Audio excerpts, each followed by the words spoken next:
This lesson is going to be talking about just beginning to get our fingers moving on the fretboard, learning all 6 of the strings and their names, and just getting used to fretting notes for the first time. So our guitar has 6 strings, and their names are the following. We have low E, A, D, G, B, and then high E. And we've learned that this low E and the high E are 2 octaves apart, right? And it's something that you want to memorize pretty early on, E, A, D, G, B, E, since it's going to help us to be accurate when we're putting our fingers on the fretboard in different locations, right? And so one way that a lot of people remember that is elephants and donkeys grow big ears, right?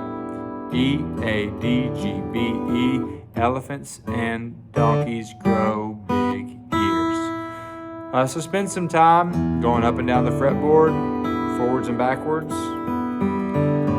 and just trying to remember those string names. It'll take a little bit of time, but it's something we want to attack pretty early on in our guitar playing. Secondly, we've learned about the fretboard, right? We know that these are the fretboards. This is the fretboard rather, and these are the frets. Each one of these little metal wires that go up and down, not the strings, but the ones that are glued in, right? Those are called your frets. We learned a few things about fretting notes. We want to use the very tip end of our finger. Have our finger sort of arched like this, almost like a tiger claw, right? That way we're using the very tips of our fingers.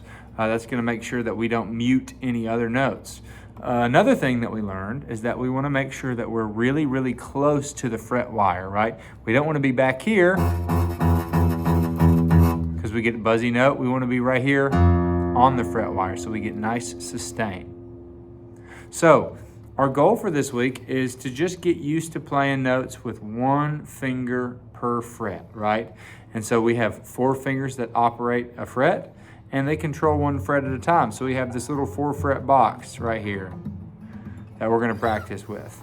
We've talked a little bit about how to hold our pick. Again, it should look something like this from the top view, something a little more like that.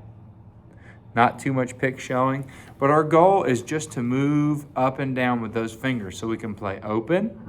If we start on the low E string here, open, 1, 2, 3, 4, and then down again.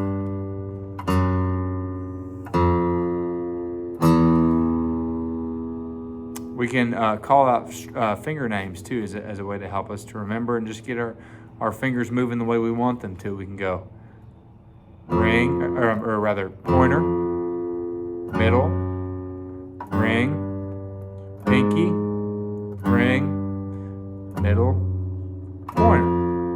Open. And remember, an open string is basically like there's no finger on the neck whatsoever. It's an open string. It goes all the way down to the nut, right? And once we do that on the low E string, then we can move on to other strings. Next would be the A.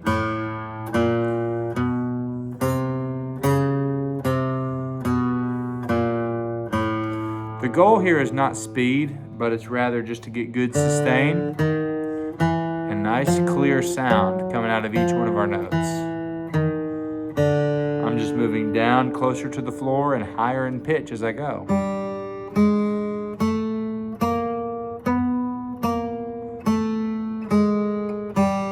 B string.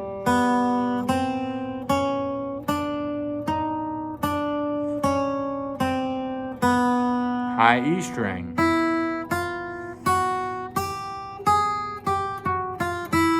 And again, this all goes together to make the chromatic scale, which is all 12 notes that we hear in music all together right beside each other.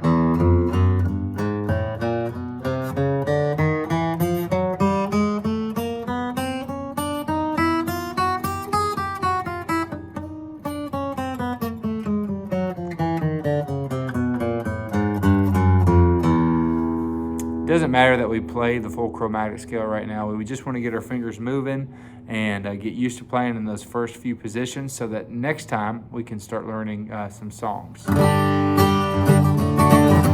Have fun with this and enjoy it, and we'll see you next time.